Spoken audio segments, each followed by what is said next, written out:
Привет, друзья мои! Сегодня мы с вами будем готовить вкусные духовые котлеты. Но я хочу показать не просто котлеты, потому что это достаточно быстро, ну и даже, можно сказать, примитивно, ничего сложного, но так, как мне нравится их подавать. Подавать мы их будем с драниками, ароматными, хрустящими, вкусными и, как я считаю, правильными. В моем понимании, правильные драники готовятся без каких-либо яиц, муки и так далее. Нам понадобится только картофель. И само слово нам говорит, что нам нужно их подрать, картофельные эти самые. Для этого мы будем использовать крупную терку. Натираем на крупной терке. Чтобы у нас получались вот такие вот длинные полоски. Ничего сложного в том, чтобы приготовить драники без муки и без яиц, нету. Тут самое главное правило – это не торопиться. Все, что нам сейчас нужно, это будет посолить картофель, дать ему отстояться для того, чтобы соль вытянула влагу, в которой также будет и крахмал. После чего дать отстояться в воде и оставшийся крахмал добавить картофель. Тогда они получатся достаточно плотные, липкие сами между собой. И при этом не затянутые, не оладушки из картофеля, а настоящие драники.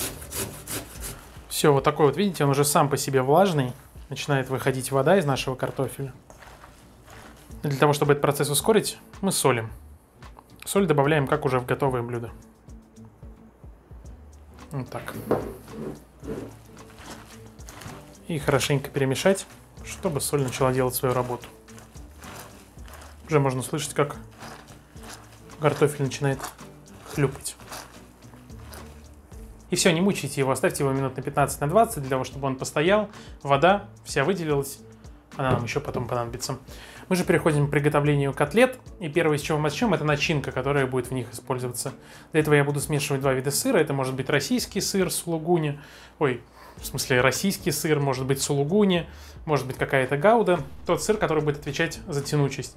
И какой-нибудь сыр по типу творожного, типа адыгейского там, или что-то в этом роде. Другой рецепт зовет. Эти сыры тоже нужно потереть на терке. У меня здесь две части адыгейского сыра и немножко сулугуни.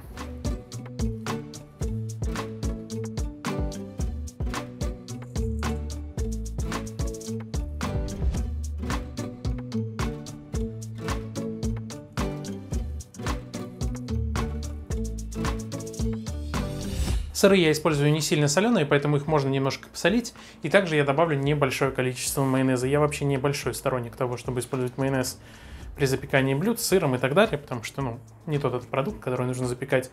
Но в данном блюде это нужно. Он не даст пересохнуть сыру для того, чтобы он остался сочным после полного приготовления котлет. Буквально щепотка соли и майонез. И замешиваем начинку.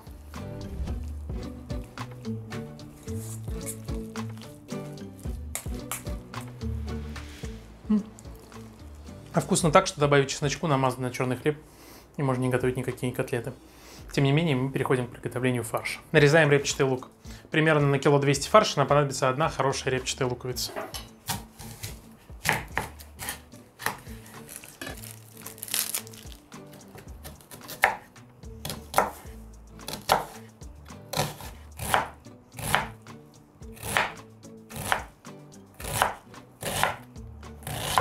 Отправляем в фарш. К фаршу по классике добавляем соль, черный перец. И мне нравится добавить немножко копченой паприки. Во-первых, красивый цвет, во-вторых, приятный аромат с дымком. Черный перец, соль, копченая паприка. И все хорошо перемешать. Я, конечно, тот еще учитель, начал готовить котлеты и вообще не сказал ни слова про фарш. Фарш я сегодня использую говяжий, жирность 20%. Можно использовать и смесь свиного и говяжьего, можно использовать, в принципе, любой, какой вам нравится. Тут сама идея того, что эти котлетки не нужно жарить, а мы их будем запекать. Такой вот классный фарш. И мы можем переходить к формированию наших котлет. Наливаем небольшое количество растительного масла на противень. Можете использовать фольгу, если хочется. И рукой размазываем его по противню. Теперь берем небольшое количество фарша. Такой хороший колобок.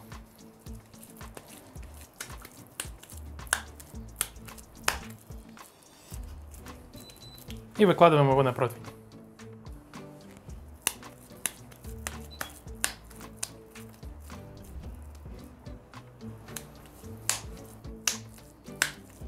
Отбиваю я наши котлеты не для того, что мне хочется с ними поиграть в баскетбол, а для того, чтобы сделать их более плотными. Оттуда ушел лишний воздух,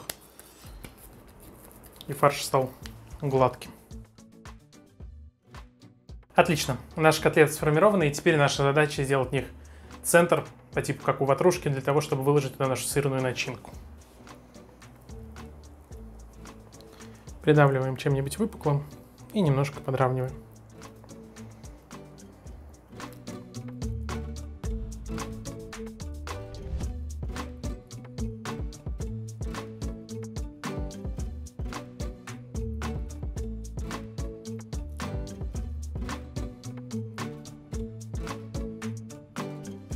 И теперь в каждую такую формочку выкладываем сыр с майонезом.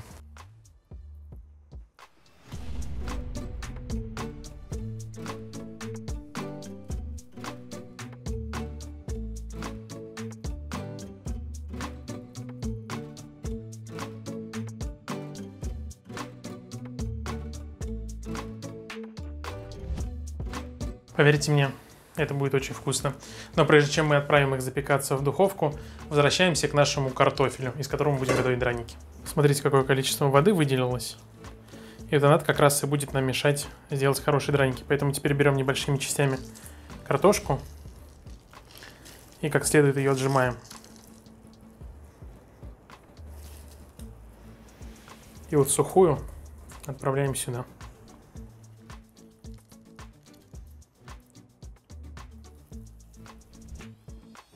А вот эта вода, которая освободилась от картофеля, мы ее не выливаем. Мы ее сейчас для наглядности перельем в стеклянный стакан.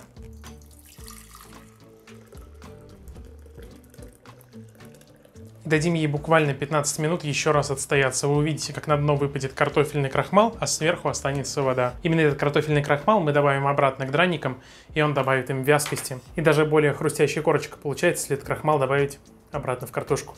Так что ждем отстаивания крахмала. Не болтаем особо стакан. Духовку под наши котлеты можем разогревать до 180 градусов. После этого отправим их запекаться на 35-40 минут. Что, друзья, духовка разогрелась до 180 градусов. Котлеты можем отправлять запекаться, как я и говорил, на 35-40 минут. Этого времени вполне достаточно.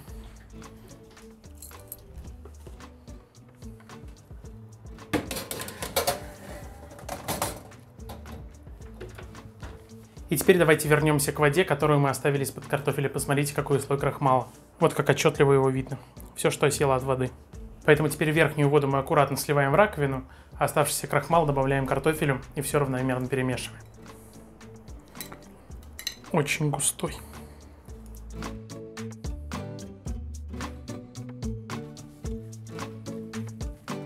Теперь наша картошка готова для того, чтобы стать драниками. Конечно, можно добавить туда репчатый лук, можно добавить черный молотый перец, но это уже все вкусовщина. Мы переходим к жарке. Жарить буду на топленом масле. Его нужно хорошенько разогреть.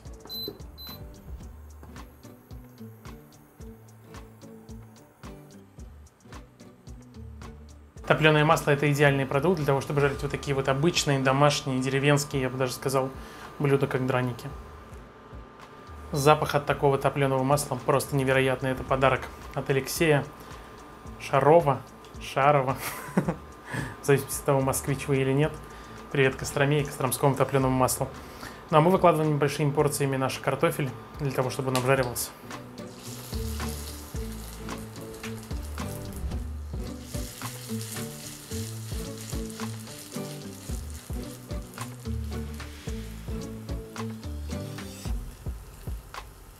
Традиционно драники жарятся в достаточно большом количестве масла или жира. Можете хоть на сале их жарить. Тем не менее, на жире экономить в данном процессе не стоит. Оно останется на сковородке, в картошку много не войдет, но для хорошей, аппетитной, золотистой, хрустящей корочки это просто необходимо. Поэтому не экономьте, друзья.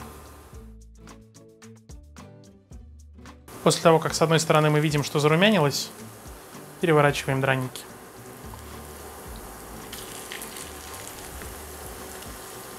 И чтобы не терять времени зря, подготовим сметану для подачи к нашим драникам и котлетам. Для этого просто нужно порубить туда мелко петрушку.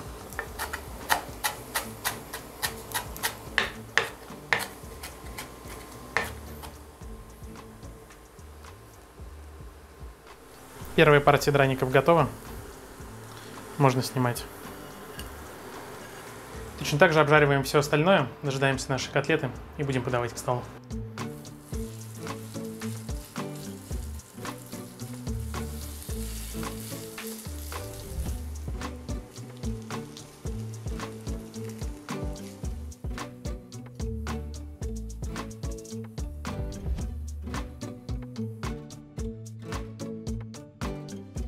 Ну что, друзья, разве это не великолепие для того, чтобы замечательно провести вечер или обед в кругу семьи? Давайте скорее все пробовать. Я думаю, что одной котлетки для порции вполне достаточно.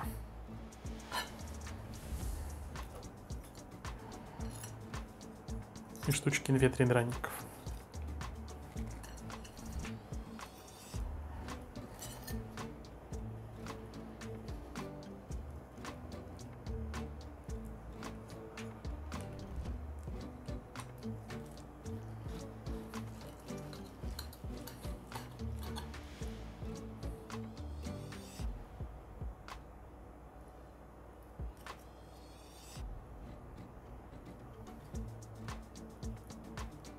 Честно говоря, даже не знаю, что в этой композиции вкуснее, котлета или драники. Но традиционно первым попробуем мясо. Давайте прям с сыром.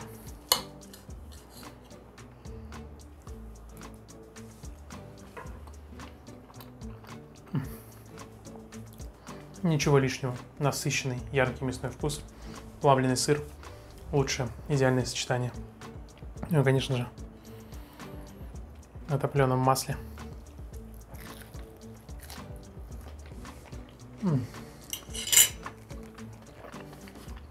Это тот ужин, тот вариант блюд, когда хочется пробовать, есть, не останавливаться, ничего не комментировать. У меня на этом все, друзья. Надеюсь, вам все понравилось. Ставьте лайки, пишите комментарии. Обязательно нажимайте колокольчик. Этим вы помогаете продвижению канала. С вами был Тихон. До скорых встреч. Пока-пока.